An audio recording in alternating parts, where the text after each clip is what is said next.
Muzika yawe Ego. ukora nk'aba Nigeria ni icongereza cinshi kwiko udashiza mu kirundi why Ikirundi kirimo simvuga ngo no wandirimba icongereza 100% ikirundi ndagishiramo uragishiramo muga nshamo icongereza bafise impamvu yita impamvu rero itubwire kuko umufana we waba ashaka kuyimenya impamvu nkeneye donc indi music tu ibe international kubera ndabitahurana na Eric kubivuga ko abwe gituma twebwe music ziwacu zidashika kure icongereza ni gike kandi urumva nk'umuntu wo mu mahanga baba icongereza bashaka kumenya ari umuntu ashaka kuguha tu umwanya kubera ko aba yumvisemo wasi na ligne zinga z'icongereza ibintu atahura akumva arashaka kumva indirimbo kiryoshe muga mugihe adatahura ibintu ashaka kwirengagiza muga avyumva fresh nk'utunduke abantu benshi iyo mu cyongereza no vuga yuko nkajewe icongereza nta rugezo rwatari mbere no vuga yuko nta naho ndashika kuko hari gihe uhura n'abantu kavuga ati je ibyo nzi vraiment nikingari food ndashaka kwanza kumenya icongereza wagikunze kwera ugira uje muri music cyangwa wari usanzwe muri wewe nyene usanzwe ukurikirana cyane ivy'icongereza masanzwe ndabikurikirana to sometimes ubu rero ashaka kuyaga n'umuntu 15 minutes icongereza 15 minutes ni nyinshi nyinshi sana bivana mu Burundi dukoresha ikirundi mwanya munini sana abantu benshi turamenyereye yuko muri music ugitangura famille bashobora kuba batavyakira neza ndashaka kumenya ingene wabatahuje kuko music itanga image zitandukanye ku bantu tuvyakira gutandukanye we nawe muhira bavyakiriye gute abizi vyaho mukesha igose batabitahura bien yago mbwa murata tubone tutanko munzi yabwa tishate amara atagwe gusara ndake none ninde yabitahuje abandi muri famille aba sister kweli aba sister bana big shout out bubaho yego kweli none sanga umuntu yarakubabaje sanga umuntu waramukunze gose ko nshaka kuri tatouage wewe ntibiragushikira wapi kweli none wapi kweli nibiraje ukabazwa mu rukundo jo cha urababaza urababazwa cyangwa urababaza bana ifata bisanzwe ni nko kwiconnecta ukideconnecta uba mu rukundo we ni nko kwiconnecta no kwideconnecta biragusha tu okay none dusura kwiconnecta ya yaragira amamega my bro ndi muri mode avyo ndi umuntu nkunda kugira challenge nta kiganiro nkora n'umuntu amasinkore challenge araga challenge ngira ndagubu challenge gato ni ibintu bibiri nza ukubaza hamura turamwe ikintu kimwe hamurambwira impamvu ngira ndakubaze dufite ni ku ndirimbo zibiri zimaze imisi ziriko ziragisivya muri kino gisagara cacu muri kino gihugu cacu navuga yuko sino mu gihugu ciwacu gusa zaramaze no kujabuka ni indirimbo zibiri dufite ahanihe tukagira na Kirisese ni indirimbo novuga yuko uzibagira umwana wo muri primaire arashobora kuzigukobitira ni indirimbo novuga ziko zibikora neza cyane uwo ku ruhande rwawo bakubwiye utange award indirimbo yaranze umwaka we nihe ndirimbo uha ako gashimwe gutanga award indirimbo yaranze umwaka jo kiyono ko giyo muri song zibiri kwa song zibiri zose kweli zarakomye kweli kandi ndazi nawe zaragushikira bavuga ati abajama baratushije kabisa yego kweli coco gusa kuri zo song zibiri haniye nijya Kirisese je basi ndaba basi vuga yego Kirisese yego ni beat meze bien sana kweli novuga ati ni ya song yashobora kujala mondial cyo kubita umva no muneja kumva bwa ati yego kweli beat niyo ijya haniye nanye nimeze bien sana ni fresh nayo ni hopo novuga aho yadufatiye tone dushaka utore kimwe hariyo kimena bibiri yawe ndacayiko ndaza that's why je ku rugo ruhande kweli notora Kirisese niyo waho Agashimwe why kubera iki tuha ahanihe Kirisese kandi igituma ndabubwiye ahanihe nifise n'ama views menshi vise 4.5 Kirisese nayo iri kuri 2.8 mengo why nikiye kintu urutishije Kirisese ahanihe okay haraje nk'umu manager afise amahera menshi akubwiye ati ufise gukorana indirimbo n'abantu babiri Sabi na Kirikou urumva muga mahera byose araza kwimenya we ni we umuntu uvuga ati jewe nshaka gukorana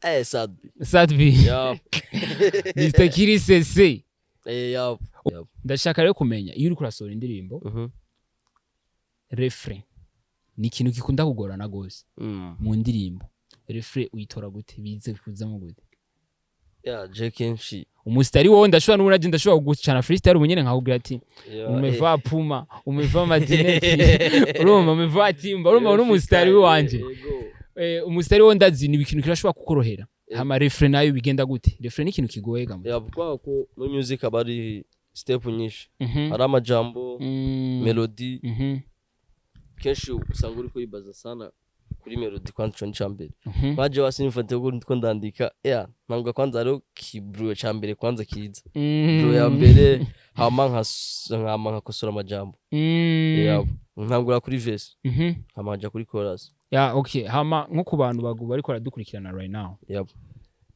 bashaka kumenya wowe wavure ko atari ujya abari kararirimba hariya muri clip urashobora kudukubitira kapera kubera bashaka kuvuga ati umuhungu ashobora kwa atari we rijya jwi bararikora bashaka kukumva wewe bumve kama we njosa umuntu mwenye zile beat tupige kapera kwa Your body so fun, got me crazy.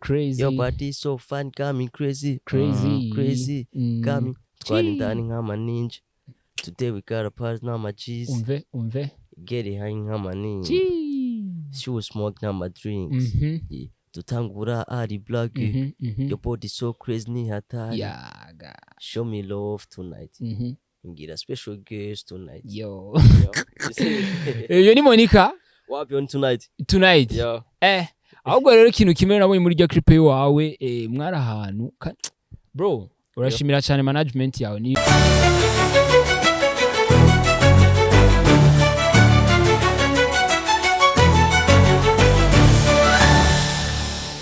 Hey wagwan, what's poppin' BJ ndabaramukije cyane ngenda bifuriza amahoro n'imigisha mu miryango yanyu nkuko bitegezwa kumera. Let me say thanks to Baba God. Kinyamakuru ni Step Media kuri microphone koskila ekeka gasori kishima ekeka gasori kaizegiwe ni mana ekeka gasori kajikova mu gihugu akabazanira makuru mashasha. So guys, ladies and gentlemen, nkuko mubizi atamwebwe natwe dore ngo tubazanira makuru mashasha. Makuru mashasha mtwomeronga kanda subscribe, bajo kanda subscribe chugira na share.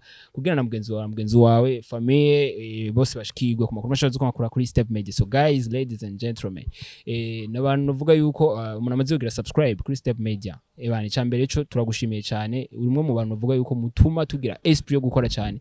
Murumwe mu bantu bavuga yuko bituma tubitangira gose. So guys, ladies and gentlemen, ndazi yuko benshi muri mwebwe nko muri yumvira kagasore kishima kari mubiki. Uno munsi nabazanye umuntu adasanzwe n'umuntu uvuga yuko de ma part ebana naryoye sana gukorana n'umwe mu bantu uvuga yuko ebana baciye bugufi ni umusura kiri muto afite ubwiza butangaje ebana wumvise secret de fille ni waza wumvise ati abashuga mami boze navuga yuko barabuza amaro kwera no musore wacu. So guys, no musore namwazanye kugira ngo tushobore kuyaga byinshi nawe atubwire ivyo arimwo ivyo akora ingene biriko biragenda. So reka tubanze tumwikaze. Kiri gute msaza? Yo is fresh gwe. Salade. Bien. Kibase gute? Na fit kweli. Urakomeye ku mutima no ku mubiri. Nene we kweli. Urumwe mu bantu bavuga yuko nibigeze bangora kuko abantu benshi iyo tugiye gukorana ikiganiro nabo. Abantu benshi baratugora umwe agusigurira ivyiwiwe akakubwira ibintu bimeze uku ikaba rimeze uku urumva mugabo urumwe mu bantu bavuga yuko ntiwangoye siko merci sana kubwo kunyemerera ikiganiro. Thanks na kweli. Umunsi kwanza bimeze gute? Bien kweli umunsi umeze bien. Biri gucamwo?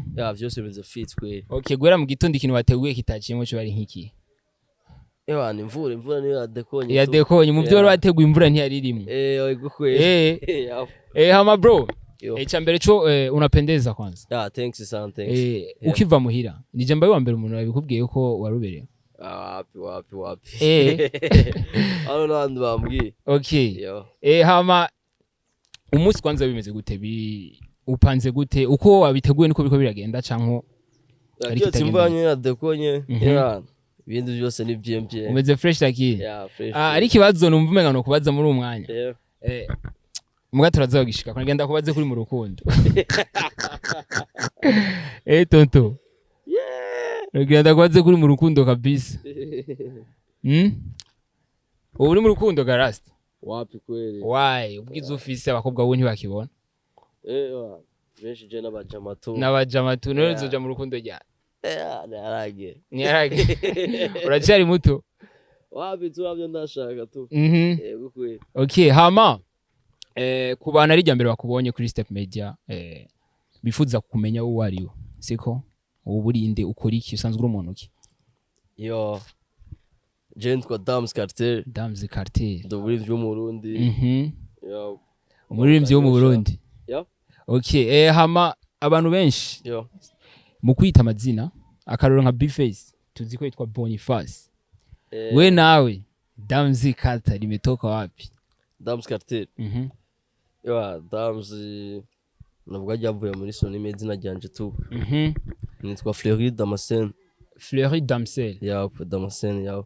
No ryavuye rya Damzz. Nduka funa ka sante Damzz kwere yego kwere. Okay, wavuze ko uri umuririmbyi. Bimeze gute rero muri music? Music ni bien.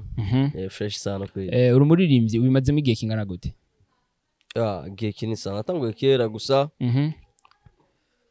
No ninje bien mu muziki 2000 combien?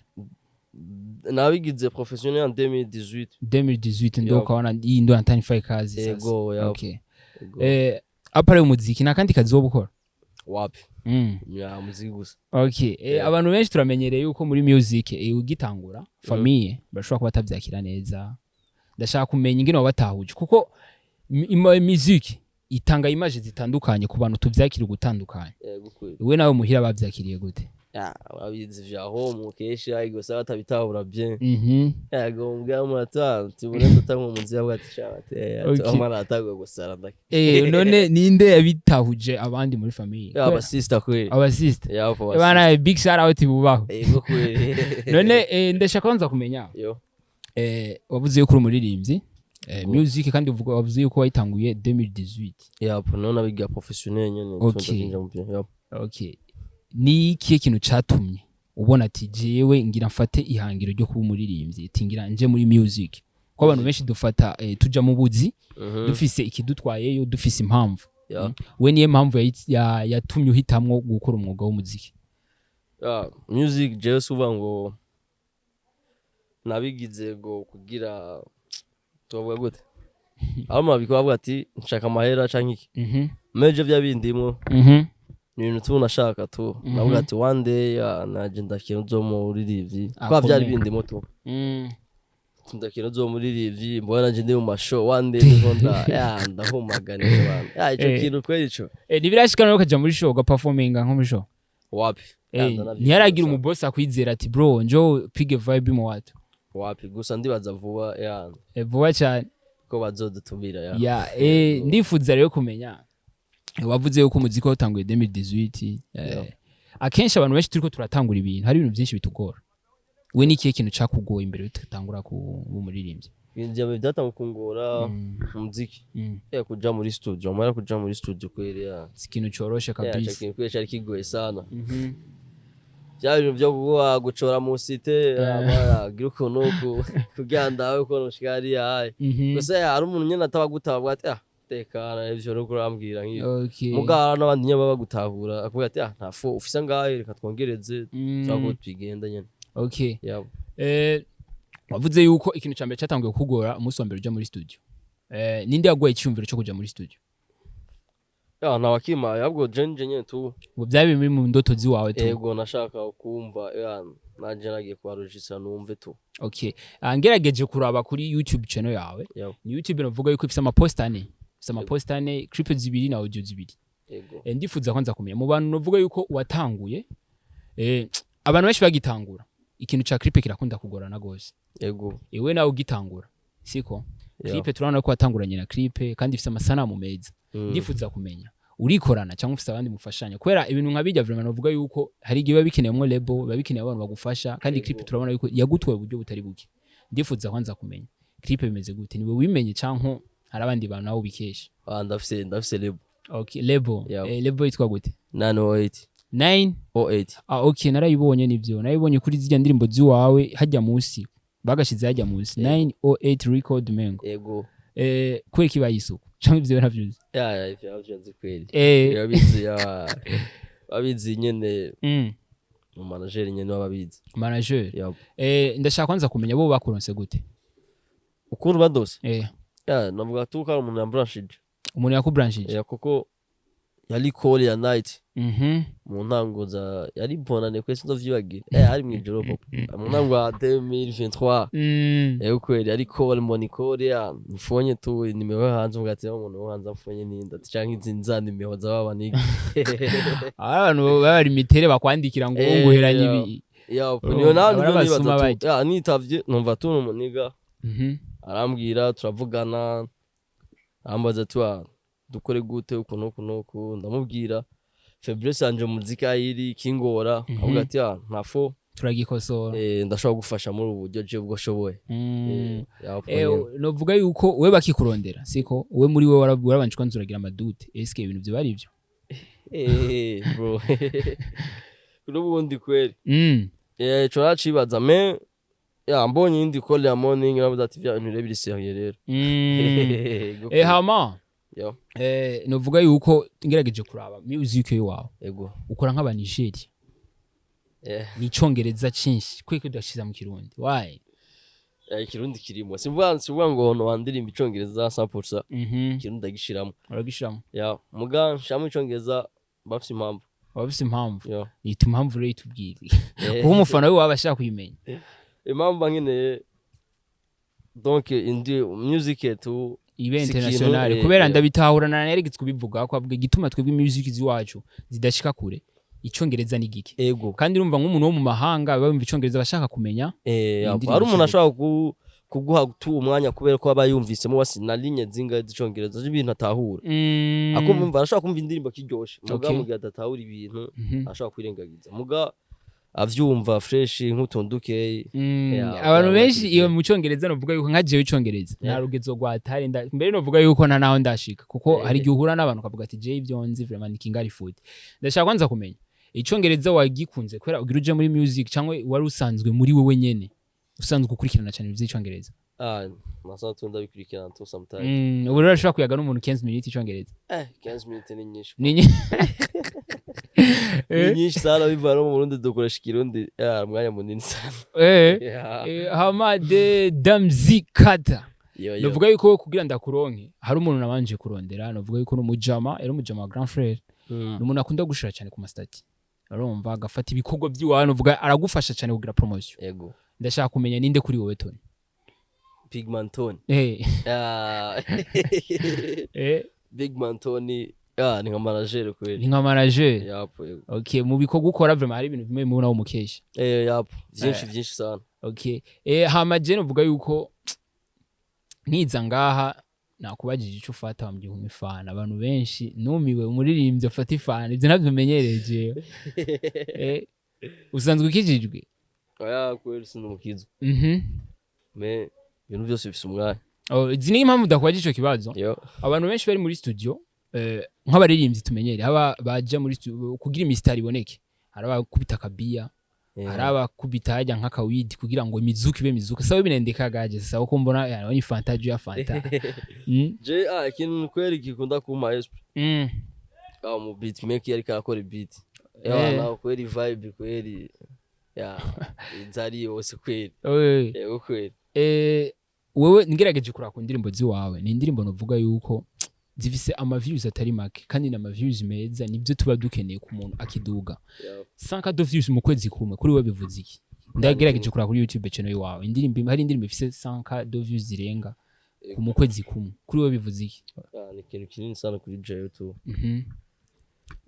sana okay naje tu byaranangaje tu kwazi zarabonetse me novuga hanini vyatumye ni song yari imeze bien yari imeze fresh kubona agenda nka feedback zitandukanye kuri kuki n'abantu benshi bagira amashare za Facebook za hehehe okay umuntu ari ibintu byo byatumye tuyisonga ishikana kure tu kandi mu bantu bikesha apare ya Tony we turazi igikorwa cyo baragikora kandi abantu ravuga ati umujama ntakadakora apare ya Tony nabandi nabahe bandi bantu uvuga ati abantu barabifise mu ruhara ko abafanze kwera abantu yego kweli birabishigaho bakakwandikira yego kweli sana nabwo ama message usanga yemeshari yabo nube muri babantu ko abantu benshi babaye abastare amazi kwibona izina akazirafata nawe mu fans kandi urazi ko umufana ni watumugira hugeze okay nico yabwo cyambere tu nico nibo bantu bambe kwanza ndanashimira nibo bantu bakora amashare sana yego kweli umuntu akora share utamuzi bro okay uwo muntu kweli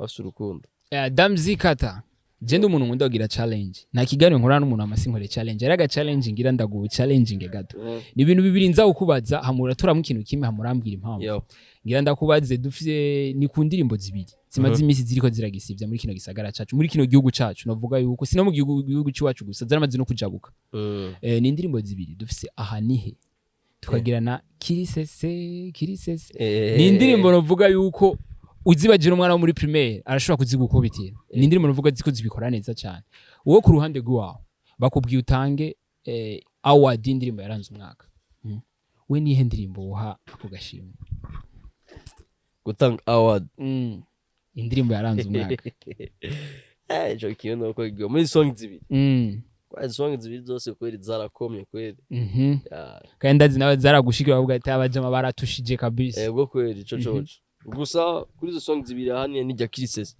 je basi ndaba basi vuga yego Kirisese yego ni beat imeze bien sana kweli navuga ati ni ya song yoshobora kujana mondial cyo kubita umva no muneja kumva ati yego kuri beat niyo ijyaha nihe nanye nimeze bien sana ni fresh nanye ni hopo navuga aho yadufatiye tone ushaka utore kimwe hariyo kimena bibiri yawe ndacayiko ndaza that's why je kuri urwo ruhande kweri notora Kirisese niyo waho Agashimwe wayi kubera iki toha aha nihe Kirisese kandi igituma ndabubwiye aha nihe nifise n'ama views menshi vise 4.5 Kirisese nayo iri kuri 2.8 mengo why nikiye kintu urutishije Kirisese aha nihe Kirisese ya beat novuga ko ari beat ya international banga ni asongi wasi n'umuntu aje yo musavuga ati umuntu nowa okay haraje nk'umu manager afise amahera menshi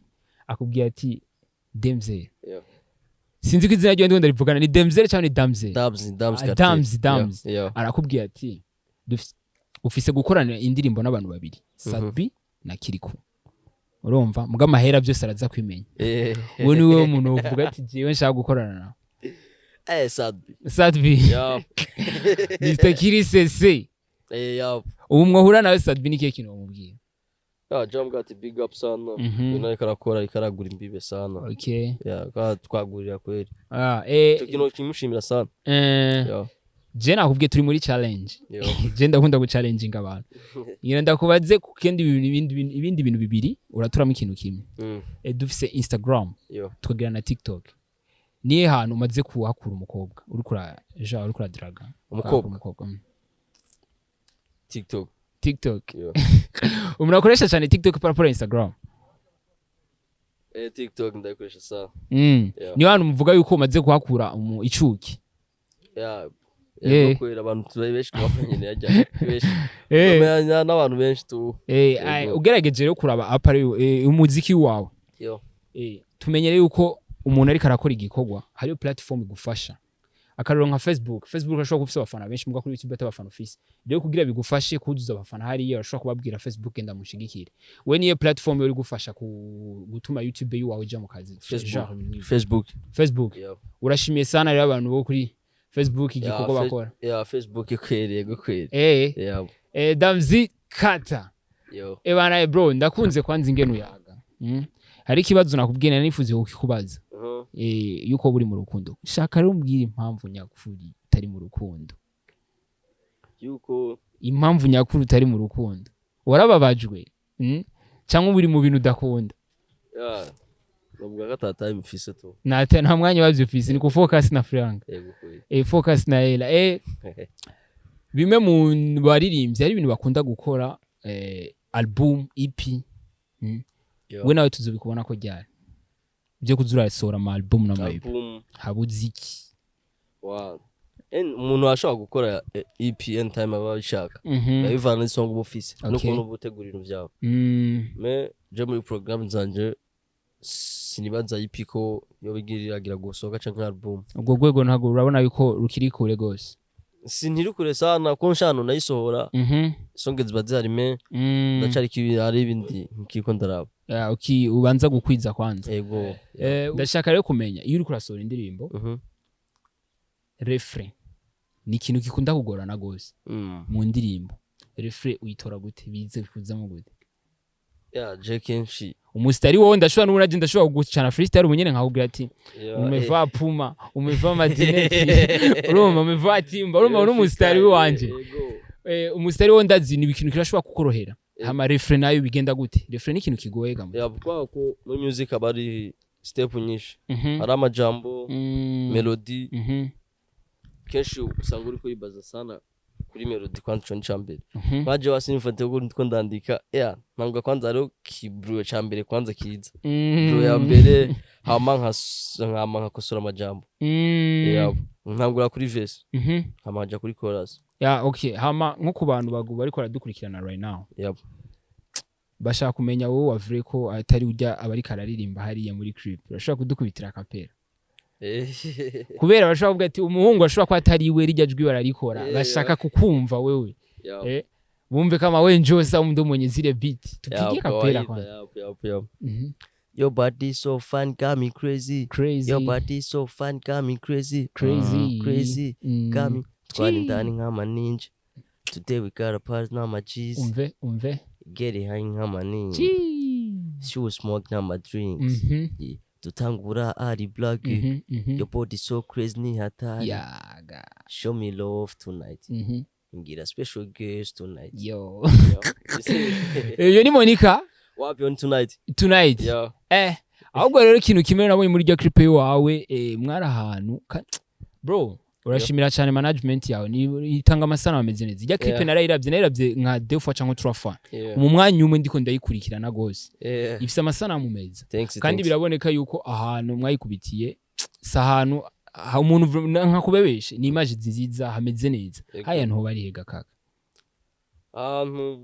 twakorera ni samwe meze guteza ama nari umenga muri mukizu ego na hantu bakoranya ama video na equation yapo na ball vyagenewe bakorera barahindura okay ndashaka kwanza kumenya uri muri shooting nikiye kintu bikunda kukugora uri muri shooting nibiye ibintu bikunda kukugora iyo ndi muri shooting ibintu bitatu vuga ati ibintu je kenshi birakunda kungora cyangwa ni dufatire base nk'umunsi wa mbere uja muri shooting ibintu bitatu byahugoye byari bya ukuntu utangura nangura imbere kamera ico kintu abantu benshi kirakunda kubica ukabura ingene uza kujya aesthetique urabibona man byagenze fresh after budget urabikesha Imana yego kweri nagerageje gukora bwishika je ko ndi umuntu nkunda kwihoza abantu ufise tatouage ngaha ndifuza kumenya signification ya tatouage kwa abantu benshi dukora ibintu dufise n'impamvu ndifuza kumenya signification ya tatouage iyi ni D Damzz Kartel abantu benshi bazishiraho kwera abakobwa usanga umuntu yarakubabaje usanga umuntu waramukunze gose ko cyushaka kuri tatouage wewe ntibiragushikira wapi kweli ntibiraje ukabazwa mu rukundo Jo cha urababaza urababazwa cyangwa urababaza bana ifata bisanzwe ni nko kwiconnecta ukideconnecta uba mu rukundo we ni nko kwiconnecta no kwideconnecta biragusha tu okay none dusura kwiconnecta ya naragira amamega ma bro ndi muri mode avyo nakunze look yawe ingene usa mu mutwe umukwafero wawe ninde umukwafero munigo umusite bana je nagira ni fresh gang kwa ndabona na bafise touche nziza ya fresh gang wapi oya nagira niwe mugabo ko nabonye ufise ingene yagukoze nagatushe kameze neza wapi ana maniga umusite Damzz Kartel abantu benshi navuga yuko nk'abaririmbyi nabantu bavuga yuko bivanye n'akazi mukora umwanya munini muko muri yumvira indirimbo muri studio ndashaka kumenya uri umuntu kuba uri kangahe muhira kenshi mandi home uri home cyangwa uri hama muri studio nabigenda gute muri studio ugiye gusora beat gusa cyangwa urufata kanya nawo kaje nyene nkayo nyene muri studio ngemba ngiye kwa registrement nko kuri song ego nibirashikaho akaza nko muri rimvya ugati je nakunze iyo beat yawe nyene yanditse akayikugurira wapi birinze bishika wo mwemerera tuyovana maragira we ndumva uri mu kazi kwe cyangwa nawe uvuga ati bivaye n'ico burondera uvuga ati sishobora kwigurisha jewe tuyovana ibicugira umwe isonge bizwa ziri we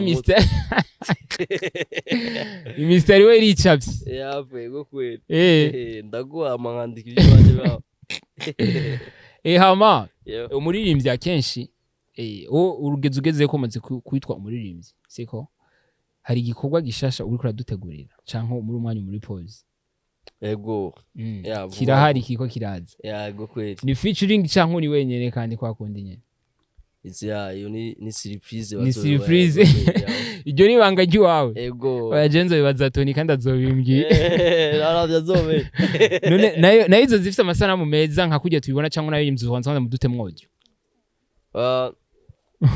ndibaza ibintu bizoza imeze fresh clip video kawaida bro uri tayari kabisa bituwe tena tupiga clip na video kabisa mu buzima ndanka gukora ikiganiro giteba kwera abantu benshi navuga ko abantu bubasa nk'abarambiwe uko bafise ubuzi bwinshi nshaka nko menga basi twosozera ngaha siko nakaye kajambo ubwira nk'abakunzi biwawe